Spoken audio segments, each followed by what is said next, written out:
This episode is brought to you ad-free thanks to all of our wonderful patrons. You can get tons of exclusive content and help us keep the show going by joining at patreon.com/ShonenFlop. Welcome to this episode of Shonen Flop, where we talk about manga and Shonen Jump that didn't make it big. I'm David. I'm Jordan. Jordan is still mad from the warm-up audio. I'm furious. If you want to hear that, you can learn that David calls a fucking hot dog a glizzy. Channel that rage. Oh my god, I'm angry. And that's our guest, Shaybs. Hey, it's Shaybs. Thank you so much for having me, guys. Oh man.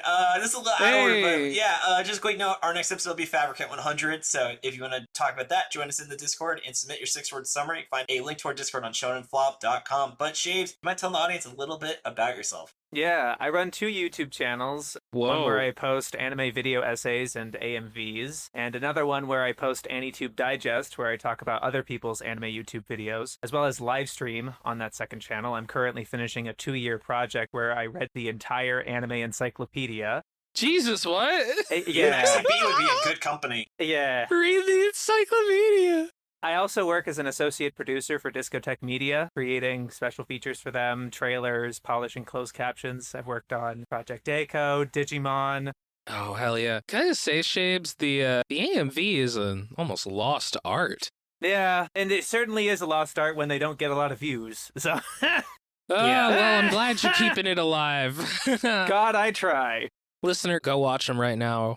I've done 2 projects where I took an entire album and set an anime to each track, and so you can listen to the entire album with like a different anime or a different thing. You gotta say what the album is. The first one was The Money Store, Oh, hell yeah! and it was actually a collaboration. I did one AMV, and then I had a bunch of my YouTube buddies each make an AMV for each track whole album. I hear that Gaga can't handle that shit. Yeah, yeah. So that's on my channel. Then there was another one where there's more to it. There was a lot, but the album was rap songs by Rose Sweatshirt. Nice. Solid choices. Now, isn't every store a money store because it costs money?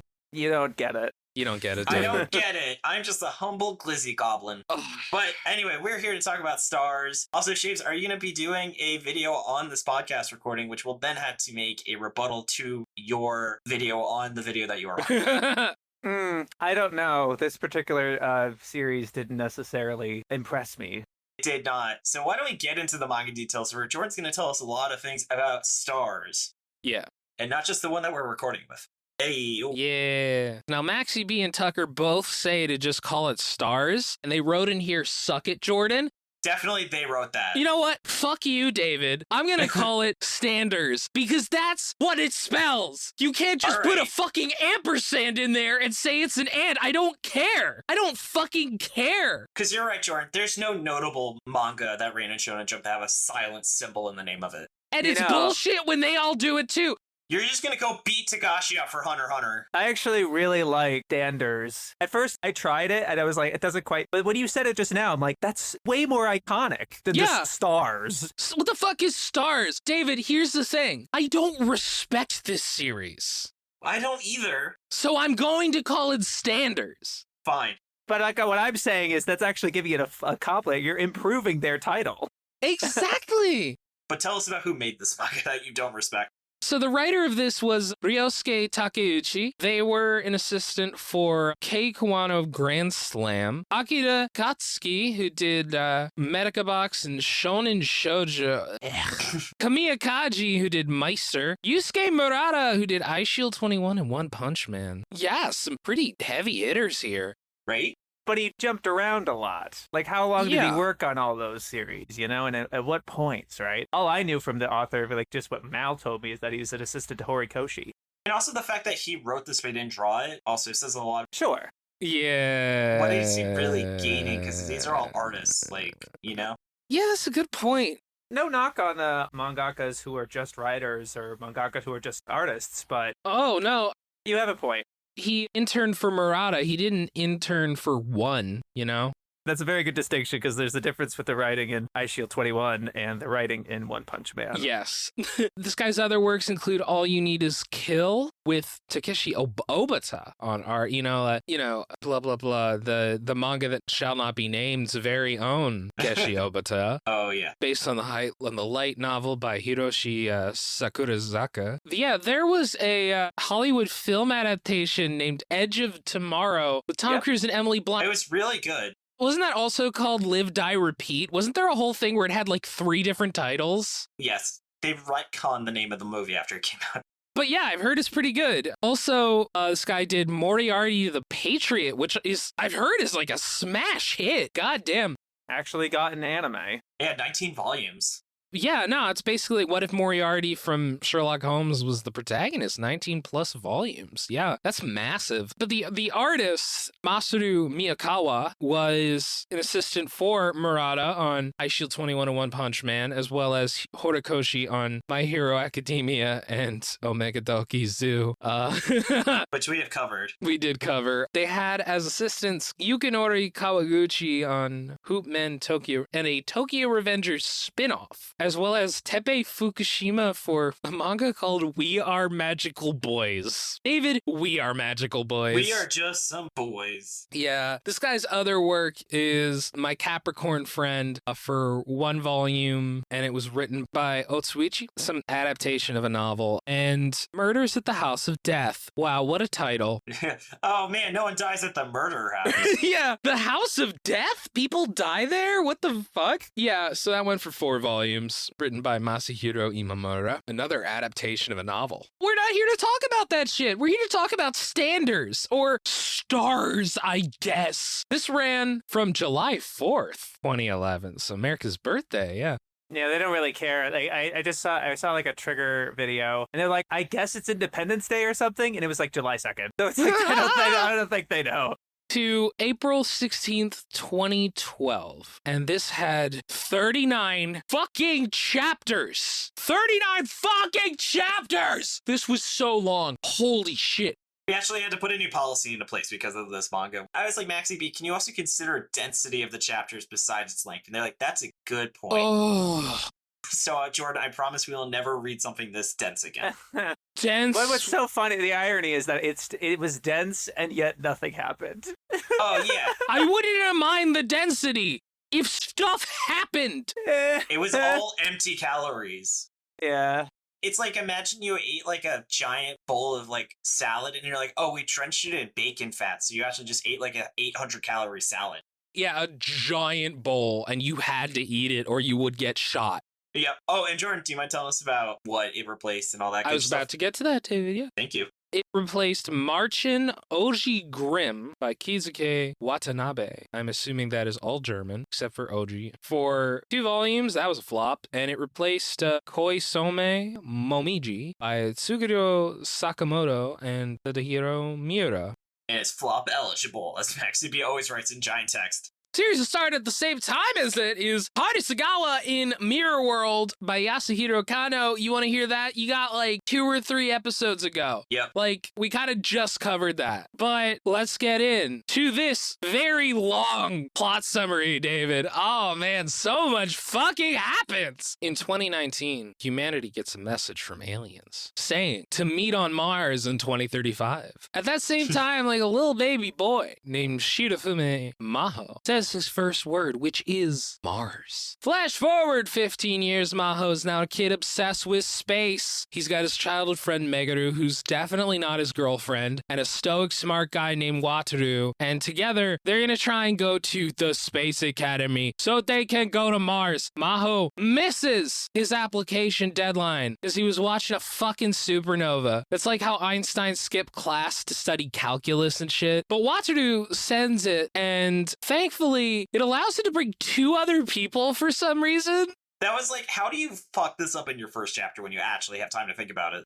Like, what? When they get there, they find out that the principal of the school is Fifi Collins, who discovered the original message as a little girl, but is now a much older, hot lady. Imagine, though, if there was a plot twist that she was Phil Collins' granddaughter, and he just shows up. Hey, God. hey, better series. Yep. The thematic, it's like, oh my god, it relates to her backstory with Phil Collins singing in the air of the night about that guy who sang. The guy who died. The one guy that did but didn't. And then the climax is just like the onomatopoeia. Ba-doom, ba-doom, ba-doom, ba-doom, ba-doom, Right. ba-doom. Right. So yeah, listener, all of that was the first chapter. Then they do an exam to get into the school, and they do, which took 12 chapters. Nothing of significance happens during that. Nothing of significance happens. Only 12. At least 12. I feel like it was longer. It should have been longer. It should have been longer. They introduced a bunch of characters that are not relevant at all. That's basically the only thing that happens. A girl named Izumi appears to take Megaru's place as the token girl. She has been working to decode the alien message and discovers that they're supposed to be children with the power of map, sound, and memory. If you forgot that the author told us that there was supposed to be one child, Yeah. and suddenly now there is 3 children. Yes. Izumi apparently did the same thing that Maho did, where her first word was Mars. On the day the message was sent, she just suddenly remembered that one day. They're pretty sure that Maho is the map kid because he has really good spatial awareness. And Izumi is the sound kid, but who's the memory kid? Popcorn, David.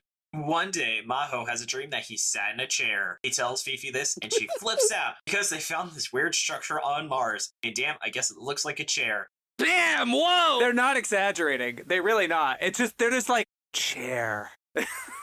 Chair? Chair. Oh my god, that thing we found! It's a chair! I think Maho's the one that's like, it looks like a chair. And they're like, oh my god, you're right. No. He says he had a dream with a chair, and Fifi's like, oh, right. They make chair. a connection. Right. They're like, oh my god, a chair. the word chair! Fifi's so cringe. So stupid. Imagine if they had played into the face of Mars and actually was like a giant person and he just gets up and sits in the chair. Yeah. Unfortunately, a big tornado covered the structure up, so the kids come up with a plan to smash a satellite into it to take a picture, destroying billions of dollars worth of equipment, and the head of ST&RS is like, holy shit, that's genius, after he just finished doing a line of code. That guy was like, I look like a bad guy. I look like I'm going to say no, and you're going to have to convince me. But the next panel, he's like, you're right. That is what we should do. I bet. Conflict. What? This series with conflict? What? Every step of the way where there's some dramatic thing, there's just no, don't worry about it. No, it's like, all right.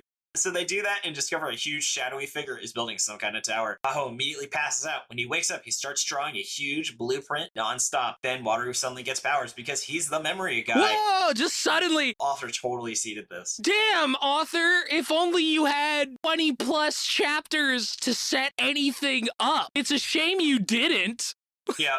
He goes where Maho is, points at his blueprint, is like, I remember that's something there. And the 3 kids in Fifi go to Mars and go inside the structure where they sit in 3 chairs, and a really nice alien named Puropinyan appears. He uses Izumi to speak for him because she's Sound Girl. That's what she does. Oh, also I want to point there were other astronauts there. They just contributed absolutely nothing. Oh, no. They were characters, but they didn't do anything. I would like to point out at this point in the series, on the site that we're reading this on, there's one bro who's commenting every other chapter or whatever. Guy. And the guy was like, look, I don't care if it's a man or a woman, I'm smashing. That guy was awesome. I'm so glad you saw that guy too. Absolute based character. He was my favorite character in this manga. He also, when the author, said there were 3 kids, that guy was also like, oh, the author's trying to fucking pull something over on us. He didn't just say there was 1 kid. He just says what we're all thinking. I love that guy. I was so upset when he stopped. No, comments on the last chapter. I didn't see that, yeah. That guy was awesome, though. I'll say it later. Parapunyan explains that he's lonely and wants to save stars from standers from dying. No, this was stars. This was, he was talking about actual stars, yeah. Not the organization, the Hoshi. As the manga was these are Hoshi, a sentient creature. Yeah. From dying, because stars are alive. So after teaching the kids how to astral project, he brings them to Betelgeuse. Whatever. They're about to supernova. And Jordan points out he says Beetlejuice. Yeah, he does say it 3 times. Right. He says Beetlejuice 3 times, yes. They see a cute little girl, a sentient star creature, stuck inside the star and crying. And this is the part where the commenter was like, I don't care if she's 1,000 years old. That's a child. I'm not smashing that. It's all right, good for you, man. Hell yeah, dude. Thanks for the clarification. Respect, okay? You know what? That's not a given among anime fans, okay? I respect that. She is the personification of the, excuse my French, fucking star, and her name is Betelgeuse-chan, or Bell-chan. She's lonely and scared, so Wataru says he's lonely too. Everyone works hard to pull her out of the star, which, okay. Out of the star that was, her body, I thought? Yeah, all right, sure. But then, because the star is lonely or something. Yeah. They never really explain the relationship of these star avatars and the stars. This is in like the last 3 chapters. Like the vast majority of the story has already happened. Jordan always likes to talk about when a series kind of soft reboots itself, and this is one of the most blatant instances of that I've ever seen in a manga. This is insane. I don't know if it was soft reboot so much as it was like, no, the school part was like the beginning of Bleach, or, you know, it's like the first phase of a lot of these long-running battle shonens. And then it was very clear that like when they got to astral projecting and saving these creatures, that's what the mangaka really wanted to do. But they got there so rushed and sloppily that it doesn't matter for shit. Every plot point that they bring up gets resolved by the end of the chapter or by the end of the next chapter. We will get to this. We will get to this. Anyway, Shirafune explains that Bell-chan is a Hoshi, a spirit of the star, and his people discover that if you make 2 Hoshis touch, then they fuse together into one being. So his people want to make all of them fuse together for some reason, because like the beginning of the universe. Then the humans bring Shirafune and Bell-chan back to Earth, where they are celebrities, of course. And then Shirafune brings them to his planet, where they're celebrities. The humans. Watru wants to make a hospital in space, which sounds way cooler than anything in this manga. That's the last chapter. It's over. Space hospital. Technically, it ends on a half chapter of like celebrating New Year's or whatever, and it's just like a little cute comic thing. It doesn't have anything to do with the plot. There's also like a half beach chapter. Right. And then the commenter was like, "Ain't no way! Are you telling me they ended it like this?" You know what? Yeah, he's right. But, like, he read it 2 years ago. I don't know when they put this on this website or translated this, but, like, it was around the time when it came out, which is 2011. Like, this guy should have known that it was coming up to the end of the series. It's like, you gotta anticipate these things, my guy. You gotta expect them to do something better than this. Yeah, the naivete. It does feel like an act series, but like I was wondering, like with how fast they were going, I was like, did they just want it to be this short? Were they just like, I'm bored, I want to do something else? Or maybe their partnership wasn't working? I don't know. This series was presumably going to go on for 100+ chapters. I don't know. We'll speculate that. We'll talk about that later. Wewe'll talk about it later, yeah. Let's get into the characters. So, Shaybs, why don't you tell us about Naruto? Oh, sure. To call him a Naruto clone is such an insult to Naruto. It is. It's such an injustice because at least Naruto had like an edge to him and like something that felt like a force, like something to kind of work against him, like his attitude and the things that he was setting himself back. This kid's Jesus. This kid's fucking perfect. Unless you're blatantly evil, you're an extremely good person in this. Hey, I have a question. So they talk all the time about this kid is an absolute genius in space. Why is he getting low scores in school? Oh yeah, they're like he barely passed the Space Academy.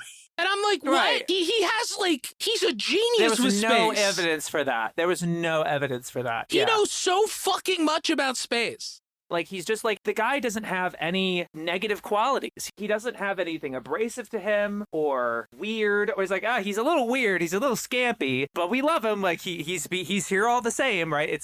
There's nothing to contrast his passion for space. It is just like, he's a nice guy. Like, that's it. You wanna know one of the parts of the manga that like made me really annoyed, which was they let this kid be the first person to set foot on Mars, no reason. And he doesn't seem to give a shit. Right? He doesn't like say, "Oh, this is amazing! I get to be the first person on Mars." It's literally one of the most iconic human achievements for the next 1,000 years. And he just does it, and he's like, "Wow, that was cool." He also did not earn that right. He didn't earn that right. There's so much. Like literally, the art kids are like, "You should do it," and none of the adults disagree. There's so much that they don't earn because there's a lot of big moments that happen. And because the thing is going by so fast because they want to get to this kind of abstract cool thing of like the stars are sentient, guys, that it doesn't matter. They don't give a shit. That wouldn't even have bothered me so much if they played it up like this big emotional moment for Maho, which how could it not be? Right. Like, that's what pissed me off. It's just like, okay, you just got on Mars, this thing that you've wanted to do forever, and you're the first person in human history. No one even points out that it's weird that he didn't care. It was just like, it's like, yeah. You know, the only good thing about Naruto is that how his dad is fucking awesome. Well, That's no, literally the best we thing did. about this character. Oh, you mean Maho. You don't mean actual Naruto. I was about to be like, dude, you're not about to do Yes, this. Maho's dad is the best part about Maho. I agree. He at least has some characterization to him. We might bring back Best Anime Dad at the Floppies this year just to give him that award. Yeah, he's very supportive. But Maho calls him an idiot. Well, his dad is a himbo. It is. Yeah, that's true. That's true. He is. I love my himbo space father. Yeah. But for the sake of time, we do have to move on. So, Jordan, do you mind telling us about Wataru? So Sasuke. Yeah. Also an insult to Sasuke. You're right. He's that is also an insult to Sasuke. Is it his name Yuta from Black Clover? He's more like Yuta. Oh, I don't know anything about Black Clover. Well, he's similar where like he's similar. He looks like the Sasuke stand-in, but then like all of a sudden he's like, I'm on your side. Like a very friendly side, like a friendly best friend type of character. So this guy's boring, like all the characters. He wants to be doctor. His dad was doctor, and his main conflict is that he actually wants to go into space, which isn't like a real conflict actually, because it states his dad never pressured him to be a doctor. He just kind of mentioned it a lot and kind of assumed it at this point. Yeah. Can we also talk about like there's a social hierarchy and like a stereotypical social hierarchy for jobs where it's like, lawyer, engineer, doctor. Astronaut isn't in that tier. Astronaut is amazing. No one's like, you're just a lowly astronaut. Why don't you get a real job like your brother who's a lawyer? I know. He keeps saying he wants to be a space doctor, specifically. Jordan, remember Space Doctors? Because he meets the cool guy. He meets this like cool side character. Jordan and I made a fake TV show called Space Doctors that I just remembered about. And we wrote it like 15 years ago. David, there was an actual TV show called Space Doctors, too, I'm pretty sure. I thought that was Space Cops. You're right, but I think there was also a Space Doctors. I think those both existed at different points. That's a core memory. But yeah, no, I want to point something out, Shapes. You said he met a cool guy. That guy was awesome. I loved that guy. He's in a grand total of 10 panels. 10 panels. He comes back in the last chapter. That includes the last chapter. Steals every panel he is in. His name's Redman or Reedman. Yeah, he's a Hideo Kojima character. That guy rules. Oh my god. That's my pitch. They should have made the manga about him. They should have. It would have been better. And then also, by the way, listeners, we're going to skip Meguru, aka the Sakura, because she's even more useless than Sakura is in Naruto. Hey. Oh my god. Oh man, but we do have to talk about Fifi Collins. She's the principal. She doesn't really do much. She's just, I feel like that must have been weird. She was on a spaceship with 3 kids. She's a, like kind of like the All Might, like the kind of the instigating character, because she's like the first major character we're introduced to where the aliens give this message that you got to meet us on Mars in like 15 years or like in a certain period of time. And she's the one that kind of gets that or learns about that. And so she's been very close with this whole project this whole time, like announcing it to the world. And then she's the principal, and it's like, oh wow, she must be really cool. And this like she's just there. A lot of characters are just there. She also has a sister named TD. Oh, yeah, that like doesn't matter. Doesn't That's fucking just, matter like, even remotely. Yeah, like she doesn't even meet any of the characters, doesn't have this relationship at all with FIFA. Like you would think maybe there's something adversarial about it, maybe but not. She really. just has a sister in Florida.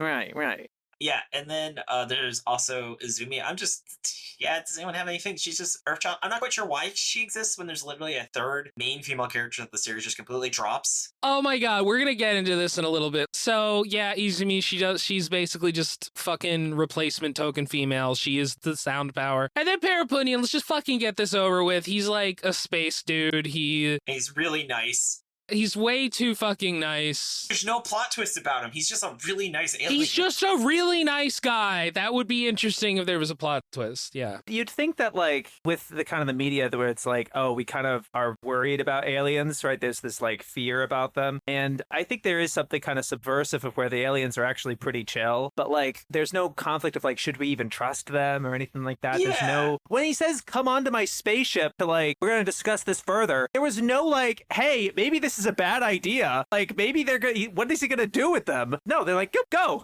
I also want to say Izumi got into the academy on special recommendation, which why did Maho, who also has superpowers, not just get in through a special recommendation? Yeah, how about the fact that they suddenly out of fucking nowhere just decide that Wataru has the power? They never say, oh, when he was a baby, he said Mars too. Like that didn't happen. You mean like when he did a bunch of exams which could have shown he had supernatural powers, and instead he just acts It's because of how fast they're going. Literally, the chapter where they're like, oh, there's 3 children we have to find, and one of them has this power. Because they literally do headcanon, like, well, I think this one's Maho, and I think this one's the other girl, because, yeah, it sounded map sounds right. Who's the memory person? And then the very next chapter, they figure it out. There's no search at all. We're getting off topic. Let's get into why it failed so we can actually start tearing this apart. We're basically there. Yeah, so Jordan, so what would you say is the main thing now that it's actually the slate is clean and you can pick what issue we have for this manga? What's the first one that stands out to you, and why is it the colossal amount of text that didn't fucking matter? It's sort of related to that, David, but I think this series should have started at chapter 35. Yeah. That is the first time something interesting happens in the whole fucking manga. When we learn an actual science fact for the first time in 34 chapters. Oh, God. I mean, that too, but it's just like that's when the actual plot starts. Do you mind just telling the audience what explicitly chapter 35 was? It might be chapter 34. What I'm thinking of is when they actually get to fucking Mars and the alien is like, yo, we want to find the Hoshi and make them fuse. There you go. That's a plot, all right? I don't fully understand the plot, but that's a plot. That is an actual driving force for this manga. There you go. That is a goal. I did it. You know, I'll push back a little on it because I did think that the time limit of we have this amount of time to meet these aliens and making a story about eligibility of like getting the space, and you had like a main character who's what's his gimmick, what's his power, right? This guy has very big spatial awareness, and it's kind of a complicated power, but he can kind of there's ways that the story introduces that he has these different ideas and abilities, but he doesn't really give that to any other character except later when they start to have like, oh, they're special, they're the chosen one. I agree though that like when it gets to Mars and you're starting to play with more fantastical ideas that these stars are sentient and here we have to save all of them or something to get to this greater mystery, that is kind of the bigger intrigue, I guess. I could have seen this work, honestly, but like it was just sloppily done. By the time we get there, it didn't matter. Yeah, we got into this was an interesting idea. I do think though that the problem is like since there's no conflict, that idea wouldn't work anyway. Like you can't have like a cool space race. Yeah. You're like, oh yeah, the entire world saw that there were aliens and they're like, get to Mars. So like, yeah, absolutely no need to have competition. No one absolutely wants to exploit the fact that some independent nation can be the first country to make contact with aliens and use their technology. Put it all aside. We're all friends. It's literally world peace, you know? Yeah, world peace happens. But I will say, here's the thing. I would agree with you on a theoretical level. Looking at the actual manga, oh, I agree with you. I'm saying it theoretically too. Yeah. theoretically, yes. The idea behind the manga of like having this, if the fucking time limit ever felt like it mattered. Like they skipped like 9 months of the time in one chapter. Yeah. They literally skip over 7, and it's like there's no progression, no development. The tests don't mean anything because they just solve them so instantly and quickly. Like I actually thought like the first puzzle that they introduced when they were doing the like one person has to assemble these blocks, the other person can see them assembling the blocks, like the person assembling a blindfolded. He creates this whole elaborate scenario, and that could have been a really cool place, kind of like, you know, if we're drawing connections to Naruto, right? Like the Bell test, give them characterization. What are they good at? How do they bounce off of each other? But it doesn't matter because Maho's just, oh, I know what we're building. And they just cheats it. He just cheats it and it's done. Yeah, the whole point of the test is to have these people work together, and they would use Maho's like spatial recognition and like they all have their own talents. But yeah, after a certain point, Maho's like, oh, I know, this is the Mars rover. Yeah, no, I got this, guys. You don't have to do shit. I got this. And it's like, well, So great. stupid. Awesome. Right. Again, also these people have superpowers, so it's like, it's not fair that he can just take the test of everyone. Yeah, but like it would have balanced better if other people have those kinds of powers like him. Like obviously, I'm talking separate from like, oh, he has a little chosen one Mars type of special whatever. But like, it would have been interesting if the rival character that they meet, who's like the top listing, like the A list, like top of the class, whatever they meet, if he actually had an adversarial relationship with the main character. But no, of course he's also friends with him. He's like, wow, you're so cool. Like, what are we doing here? And as we pointed out, none of that mattered. No. Because the only ones who got to go to space were the ones with powers anyway. Yeah, also, I'm just so mad that they didn't do any cool science facts. I really thought that's what would actually give me interest, but they dropped that concept because I guess Alfred didn't want to do any research. Yeah. I noticed that, do you guys understand what happened in the end? Because Amachi's like, I'm not going to go to the big space meetup, but then he's there anyway. He's there! Pretty sure what he's referring to is like what Parapunian wants to do is go out further to like these expedition missions, like what they did saving Beetlejuice, like that actual process going from like Mars to stretching out to light years away to do this thing. I think he's stepping down from doing that. Yeah. But like bringing the 500 people to Parapunian's planet is something different. He's like, I think my place is to establish this hospital that the humans are going to need when they are planting this area on Mars or in Parapunian's home planet. I think that's what he's referring to, was he's like, he's not going to go on the explicit adventures with them. But it's weird because he's saying that to Maho and the childhood friend girl who wasn't also going on the things anyway. So it's like, They just let her tag along. Right. They really just let her tag along. Yeah, because it's like, oh, it's okay. There was a little bit of characterization where it's like, oh no, they're going to go off without me. That's really dramatic and interesting. But then like 2 pages later, they're like, oh no, we're creating a whole expedition where 500 people can go, so you can tag along. There's no worry about it at all. All right, sure. That's who you should be bringing to Mars, as a random 16-year-old with no powers. This is why Star Wars started at episode 4. No. No. No, because at least you actually have like a lore to it. If you're just watching Star Wars in a vacuum, you have a bad guy, you actually have conflict, you have an empire and a rebellion. But that's what I'm saying. They didn't start it at the point where it wasn't interesting. Sure. They started it at the point where they had all of that established. This manga like ends at the point where it's starting to get interesting. It wastes like everything. Even the part where it's starting to get interesting, they still haven't established a conflict. The only conflict is the natural death of a star. They also are like, well, it's just a part of it, and more stars will be created by this star dying. Right, so there's nothing, it's like, okay, so what are we doing this for? They're not even like, we're trying to reverse entropy. Yeah, it's like, what are we trying to do this for? We also kind of skipped something David mentioned, which is the text. So much text. Holy shit. Doesn't help that this series was not well translated. No. It does not give an official release. It was by fans, and you literally see like some of the title pages being like, we lost our translator, you could help us, that'd be great. Yeah. For like a couple chapters, they were like, yeah, the Japanese to Indonesian translation thanks to this person, the Indonesian to English translation thanks to this person. It's like, and so there's so many wonderful gems of like, some misspellings, obviously, like some grammatical things, but it's just not compelling prose. Like, No. It's okay if there was a ton of text, if it was actually interesting, right? If it was actually like dramatic dialogue or something. But no, it was such a slog, not just because of how much there was, because of the quality. Quality sucked. You could have taken out so much. There was like one panel I remember where like Izumi's like saying something and she's like, oh, I'm so like nervous, but she's drawn looking nervous. Right. So it's like, you didn't even have to say that. She's stuttering while she's talking. So it's like, why even have that?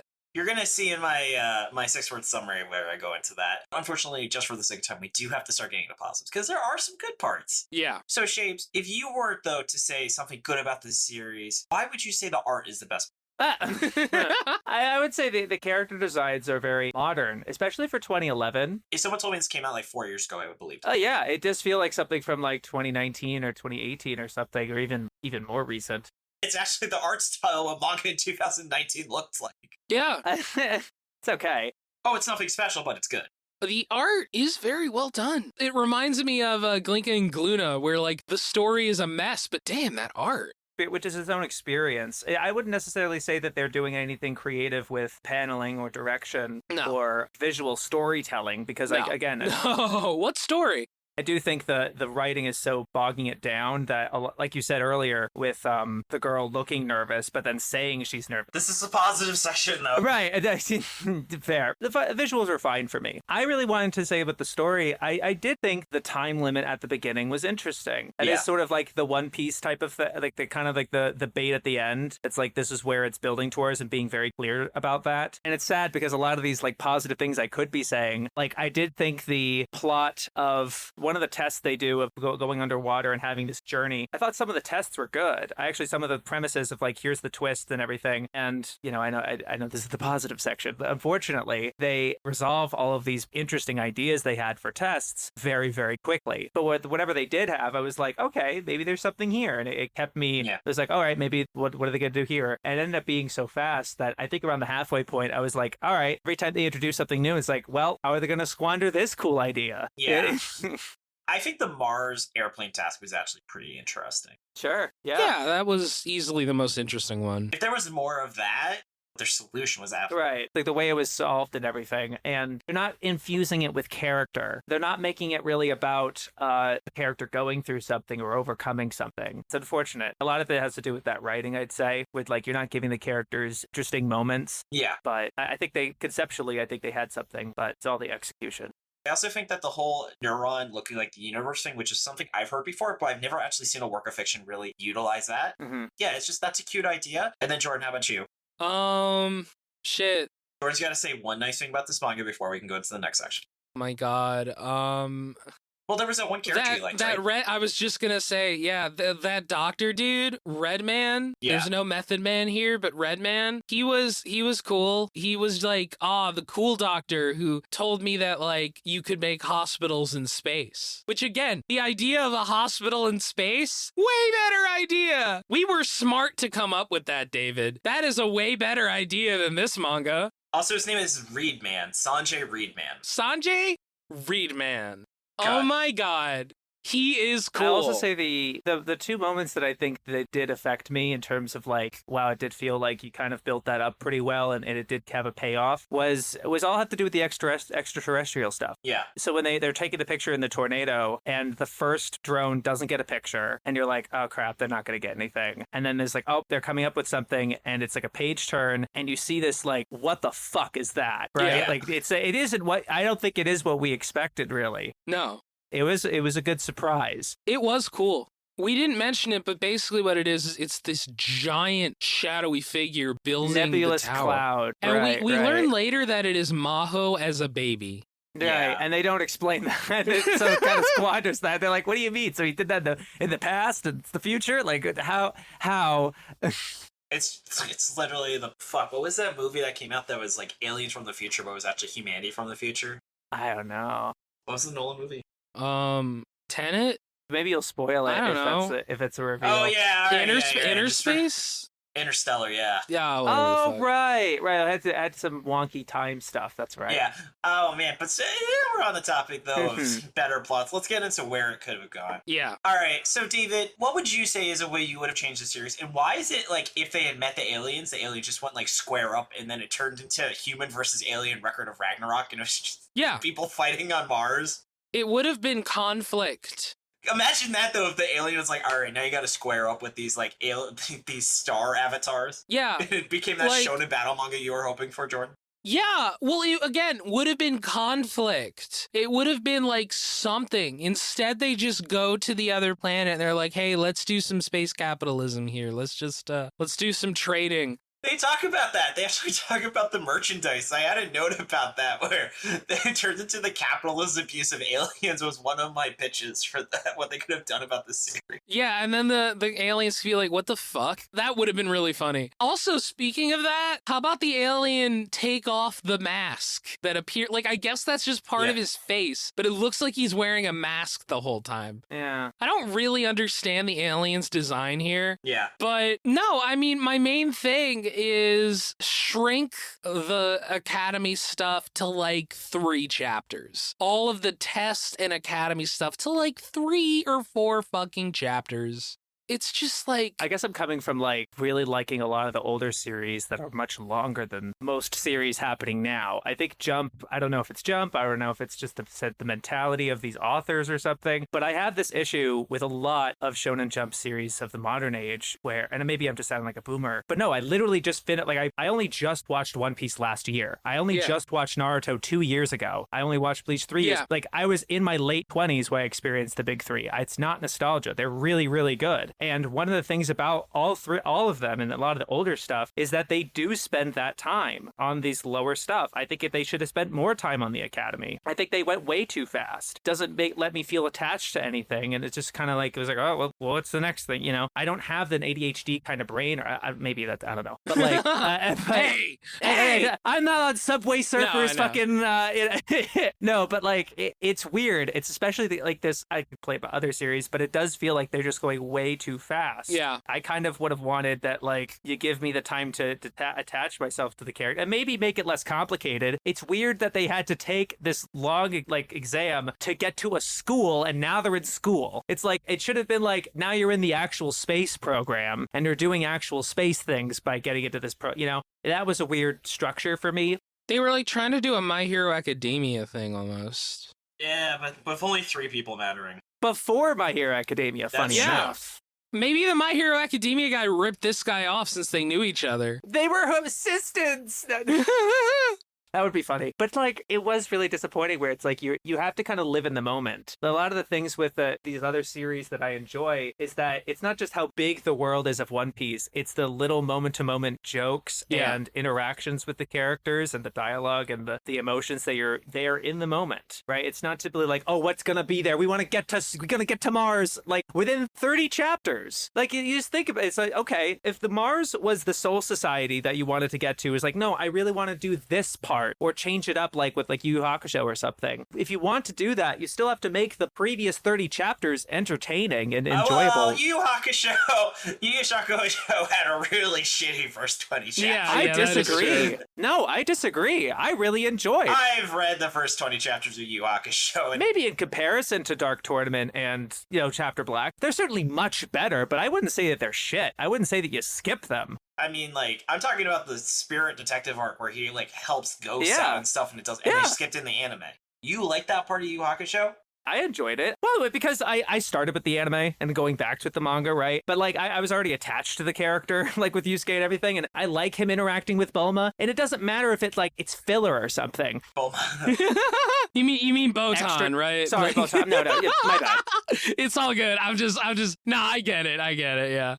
But fucking, even with Dragon Ball, right? It would be the same thing with Bulma and Goku, right? Yeah. That their interactions. But fucking, I'm watching Sailor Moon right now, and the filler, like, quote unquote filler, like the stuff that, like, they're not directly dealing with problem or anything, those are way more enjoyable than the actual dealing with the problem. Because it's like, it's actually giving me character interactions, like, it's giving me, like, funny moments, and it's entertaining, right? I don't necessarily need it to have the plot surging forward or something. That's fair. Like, the whole chapter of Stars was just them having lunch, and we get to learn more about Amachi, and his relationship with Maho is not just like, you're my friend. Like, it's like, what?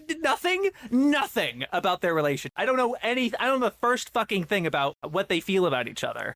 You are touching on something which actually is the biggest issue here, is that there's no conflict. No, not even internal. Like, maybe there's, like, the one shy girl who, like, gets bullied because she is called a liar or something. But that's a backstory thing. It doesn't have to do with, maybe it kind of relates to what she's currently feeling, but it's resolved really lamely. I don't know. So what if instead of excising the whole, like, academy thing, they did make it all about different academies competing against each other? Yeah, that's what I was going to say. Make it a space race to Mars, because that's what would have actually happened. Didn't they say that in that exam of, like, when that first one before they get to the school, they're like, only one person is going to get through? I don't even know. Because, like, under the underwater walk, that shy boy who was part of the other team, they were saying how it was like, only one of us are going to make it. And then he's like, only me. It's like, it's a competition. I have to worry about myself. But then it doesn't matter because they all go to the school. It's like, what was this for if everybody's going to fucking... Everything about that underwater walk made no sense. All right, but I think since we're getting a little off topic, why don't we get into miscellaneous thoughts? Yeah. Oh, God. So, David, if you had to give a miscellaneous thought, what would you say, and why is it about how the main character accidentally jerked off an alien? Which, how did we not talk about? I've been wanting to talk about this scene for the entire time I read this manga. I'm going to remember this as the alien jerk-off manga. Yeah. It was not subtle. He literally jerked off that alien. He touched the alien, and the alien really did appear to have an orgasm. That is, like, the only way to describe what the alien does. Very unintentional, because, of course, Maho's a space cadet, like a little just airhead. He's just like, oh, okay, I want to touch you. Oh, and then, like, the alien has this intense reaction. He's like, oh, I'm so happy you did that. Thank you. Oh, really sweet release. God. That really is what it seems to be. Insane. I can't think of anything else. clueless. That does point to the little small thing of like, there's a slight bit of sexual comedy in this, like a hint, like like one scene, like very late into the series where they're experiencing zero G for the first time, and Amachi or Wataru accidentally falls into one of the girls' asses and then into the other girls' boobs, and they're like, "That's okay. I was learning how to deal with it zero G too," and he's like, "Yeah, it wasn't intentional. Sorry." Yeah. The author was getting desperate when he started adding, because you see the women get way more sexualized later on in the series. A little bit, yeah. Also, how insanely expensive would it be to have set up that underwater test during the exam arc? Like, that would have cost billions of dollars to set up a vast underwater for just that one specific purpose. That's not even the craziest one to me. The craziest one is the first test where like they have this pretty big like square arena with 3 people doing the test there. They mention that like everybody's doing the test at the same time, and there's a ton of people at this point. This is the first test to weed out a ton of people. Like, how many goddamn rooms like that are there? Not to mention, but like the other challenge of like, you're gonna like remote control these robot bodies and they have to learn how to do that, and you're like, oh, maybe this is kind of the power system. They're gonna introduce some tools, they're gonna introduce some different advantages and disadvantages, but they don't do shit with it. They didn't do shit with it. Why did the robots actually have to be on the moon for that experiment? I don't know. Because it's like they could have built in the lag time and not used, I assume, billions of dollars of equipment that easily could have been broken by these kids. And see, like, there was a conflict there of like the 2 astronauts, like there's a collapse or something, and one of them's injured, and they're gonna run out of air. But the people who save them are the main character and his like quote unquote rival, not really a rival, but it's like their lives are in danger. You know, it's just the astronauts' lives who are in danger. So it's just like, even if they fail, I don't really have that much attachment to these astronaut characters anyway. If anything, it'll just be like, well, I guess that's how dangerous space is. Also, they were like, oh, it's gonna take too long to do this. Why did you have them go that far away from everybody else to do this mission for no reason? Like, you should know that this is potentially dangerous. It's the fucking moon. You've been here. Like, God. Speaking of the moon, we have our star MaxyBee, who has some notes saying Stars is notable how it fell from grace from the magazine. Editorial pushed it hard for its first 11 chapters, giving it a really healthy place in the magazine and color pages, and they just gave up, and then it spent the last 28 chapters just dwelling in the basement of the magazine. I can tell that with the little notes in the side and the color pages that would show up when we were reading it. Yeah, they were really hyping this thing up, and I think they had reason to. I did think it was a okay setup, but it really felt like they are really rushing this. They are really not putting in the work to like give us emotional payoff or any reason to attach ourselves to this story or these characters. So I can fully believe that. Yeah, it makes sense. Yeah, MaxyBee also notes, don't forget what STAR stands for, which you definitely could not make a better acronym for. S is Space Agency for, T Transcendent, ampersand is and, R Revolutionary Technology of, S Spaceman. Space Agency for Transcendent and Revolutionary Technology of Spaceman, or standers, or stars, I'm sorry. Like, it's like those Sonic the Hedgehog memes where it's like, yeah, I like to read, ready every day, I am very depressed. Wait a minute. They could have done Space Transcendent Agency for Revolutionary Technology of Spaceman. They could have put the A in the and is over there. Like, the and is an A. The and is an A. So they could have just put A. No, you're overthinking it, big guy. No. Maybe, yeah. And they only say this once. They only clarify what the acronym is in the first chapter, and they never bring it up again. Well, imagine if they had to say it every time. It's like what SHIELD stands for. Sure. Also, some translation stuff. We talked about translation's not good. Some stuff is missed outright or weird word choices. The Planetarium Chapter 1 isn't described as spoiled by Maho, but broken, because that's how words work. Marka's introduction, she says she's licking Japanese. It's a gag. To be fluent is to be parapara. The action of licking is parapuro. Did not translate. In Chapter 15, Mikura says, please help me along the way. I saw that. Messing up saying help. In Japanese, she is saying onagashi chimasu instead of omagashi shimasu. I would translate this as cheese to meet you because I'm a monster. But it would have made sense. That would have made more sense, God. Right. And oh my God, I'm so happy. For some reason, this translation note like reminded me. It was so funny how often they used quotations for really important words. There is one word of like, oh my God, where is it? Yeah, they were like the giant tower of light after seeing time. Shirafune. Like there's so many quotations of like, what do you mean the end of the universe, quote unquote? I love the translation note where they're like, he calls something huge, and he's like, in the original Japanese, he uses this word, which means huge. And I'm like, okay. Keikaku means plan, David. Keikaku means plan. But yeah, it was literally a Kakaku. It was literally a Kakaku means plan translator note. Also, here's a miscellaneous thought. So they mentioned that Maho is a genius at space, which, of course, very inconsistent. Why did they need to explain to him what a supernova was? Why did they need to explain to any of them what a supernova was? That's what the Academy was for. You went to Space Academy. What, dude, I kind of know what a supernova is. They just never got around to talking about how stars work at Space Academy. Jesus Christ, what else do they fucking teach you there? Yeah. I don't know, but we're going to teach our listeners some final verdicts, so why don't we get into that? So now that we get into final verdict, let's get into our 6-word summaries from the community. From Tucker, psychic stuff came out of nowhere. MaxyBee, cancellation, the final frontier of stars. Chicken Warlord, special space and science, see star-studded schooling. Diego, reach for the stars. Actually, no. Dude rocks. Protec is literally galaxy brain, huh? Lord Anubis, still waiting for a sci-fi battler. Meru, wait, there's no Gundam in it? See? Yeah. I posted the Star Children in the Discord. Portal Man, close encounters of the manga kind. I like that. That's a good one. Resident Warhammer nerd. Wait, this isn't about Resident Evil? Because stars. Yeah, we made that joke in the chibi. Real? Hey, did you hear about space? Spubby. Okay, Alexa, play Feel So Moon. I was waiting if that was going to trigger my Alexa. Okay, cool. Spike, When the Stars Are Out of Reach. The Duke of Dumbass. Instead, watch Space Battleship Yamato 1974. Facts based. Actually, I think 2199 is better, but anyway. Oh, let's take him up. The Grey Potter. Evil Joxa enjoys casual child endangerment. / we have Space Brothers at Home, which is my recommendation, so that's why I haven't brought it up yet. Yeah. And so, Shaybs, what was your 6-word summary, my friend? Space! That's about the creative process of this manga. Jordan, how about yours? Space is actually really fucking boring. Yep. And then mine, as I talked about, my original one was Offer Read Show Don't Tell Backwards. Mm-hmm. And then my actual new one was The Kid Really Jerked Off an Alien. Because that's the thing that will stick about this series with me for the rest of time. Oh, God. It's like how Optimus Prime showed up in Zip Man. Yeah. Which, for the record, is amazing, Shade. Yeah. He does nothing. He only appears once. He sits in a bathtub and just does nothing, but Optimus Prime is in like the big villain silhouette picture. It's like the Mario Party of Luigi does nothing. Yeah. All right.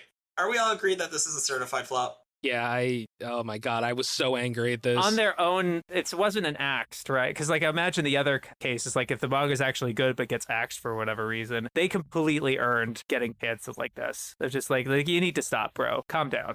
Try something else. Well, I mean, it was good for their careers, actually, that the series ended. Yeah. And then, Shaybs, what would you recommend someone check out instead? It's tough, right? Because readers who are interested in these flops or stuff, I don't know if they've seen a lot of the older stuff. So we were just all talking in chat about how hard it was to read this just because of the myriad of things about it. And I'll say that I was watching Fist of the North Star 2 alongside reading this, and it was a heck of a lot better. Hell yeah. You would think that, like, Fist of the North Star, great series. Yeah, I don't know if you guys have seen it yet. Oh, I've seen it. Oh, yeah. It's fantastic. But then I kind of avoided 2 for a long time, the sequel, because it just feels superfluous. Like, how could you get better than Rao? How do you continue after that? And it does feel like extra extending it out for the first couple episodes, but then they really get in their pocket. And this is why it's so good. It's just like they get good characters and they invert with them with their characterization. Like this guy who's like this very threatening, intimidating, strong guy turns out to be a pretty cool dude. And it's like actually reasonable and chill. And it's like, that's such a euphoric thing for Fist of the North Star, because people who know how to fight, it's very likely that they're bad guys because might makes right in this universe. So when they're actually cool and like a good guy, they become like the most chaddest, like best character ever type of shit. It's so good. Kenshiro is like the prototypical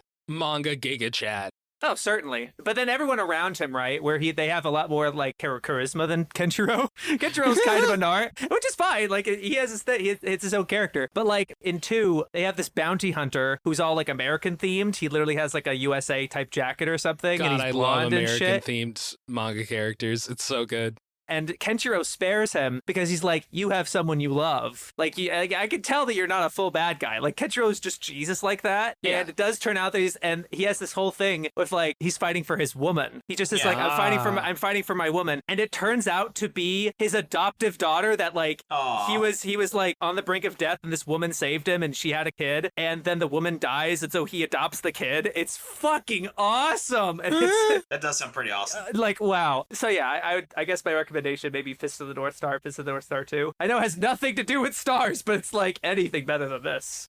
It's been on my list. I'm going through Dr. Slump right now. And then Jordan, what is your recommendation? My recommendation is Life on Another Planet by Will Eisner. Oh god, his paneling is so good. His paneling is fucking amazing! Like, diegetic gutters. Diegetic gutters. This dude only uses square panels when he wants to. He doesn't need to. They should name an award after this guy. But haha.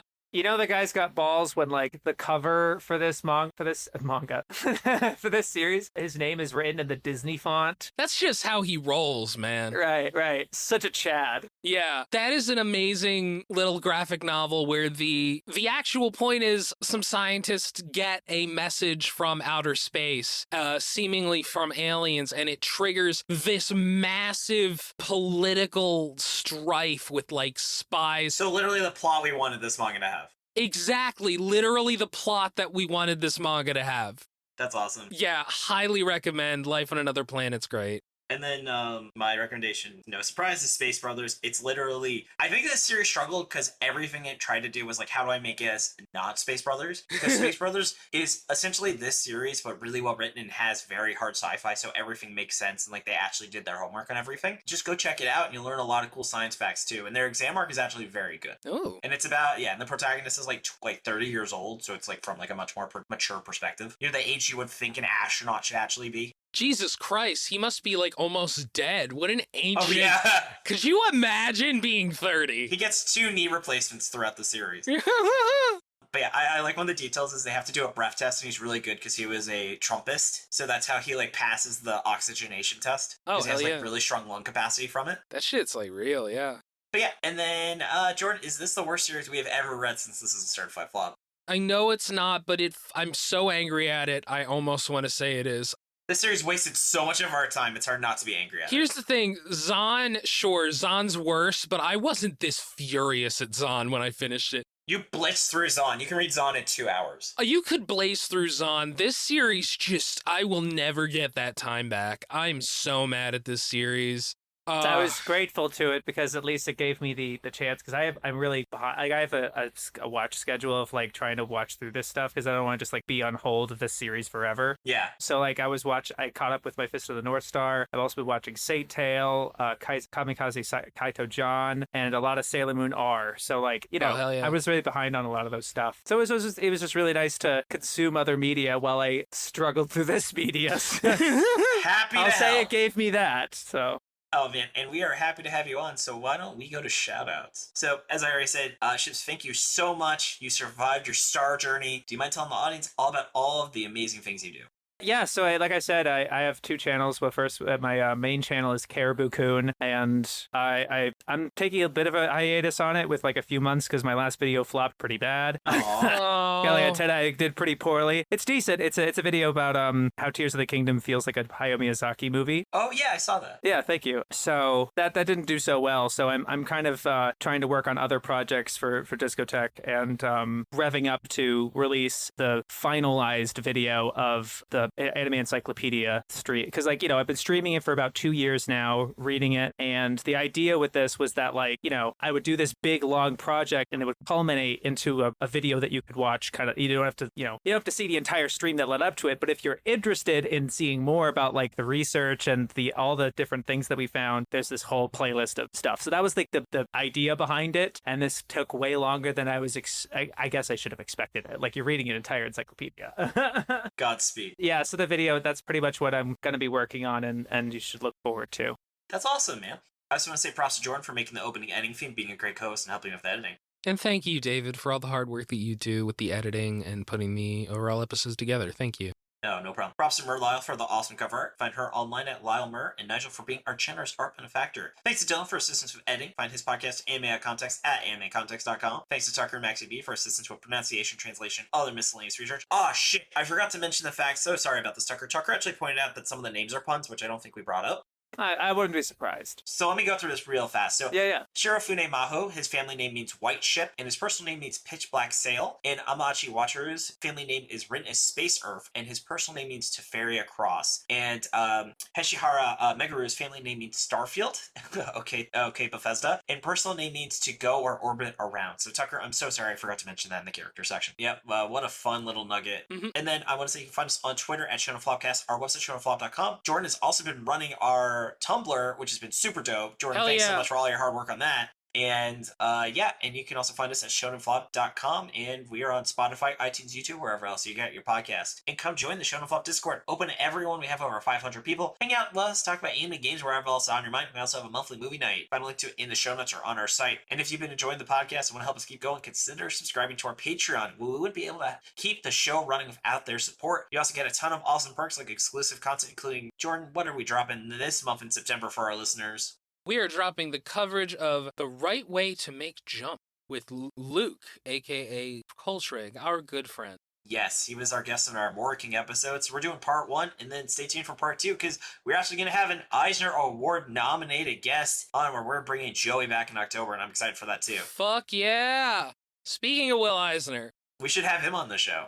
Yeah, let's get him on the fucking show. If anybody know? Died 18 years ago. Anybody know a necromancer? I do, actually. Fuck yeah. All right. And then I want to give some shouts to our patrons. So I want to say a big thank you to our Dolphin Dads. Happy birthday to you, to Woo. Happy birthday to Woo. Happy birthday, Sean. And I saw you at Tiki Bob's. You grabbed my butt. Now I need to address. Moving on down to the Ravioli tier, where you get weekly photos of ravioli, and I brought my high-quality camera so you can see the Goblin in Ultra HD this week. We have Chris, Eva, Josh, Karate Chopsticks, Rachel, my wonderful fiance. Thank you so much for that copy of Baldur's Gate. I'm not going to touch for 2 weeks because I have to meet Cia Stars and Trevor Schechner. Moving on down to the King of the Forest, we have 090Z, Bandit Stoof. Ah, my girlfriend!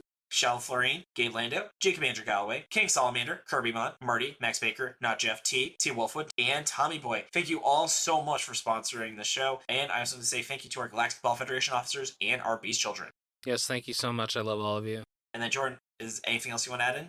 Yeah, I don't know. Check out Mission Ignition. There you go. All right, and then all that's left is let's go to sign off. Thank you so much for joining us. Tune in next Monday as we give our first thoughts on Fabricant 100. Everyone's been asking for it. We are covering I fucking it. knew that was going to get canceled. I fucking knew it. We all knew it was 36 chapters, so we're making an exception because so many people want us to cover this series. Yeah. This has been David. This has been Jordan. This has been Shaybs. Yo, peace. You've been listening to Shonen Flop. Keep on flopping, flopping! Yeah! Glizzy gang. Thanks for having me, fellas. Glizzy gang. Yeah, Glizzy. gang, All right, gang. bye. See ya.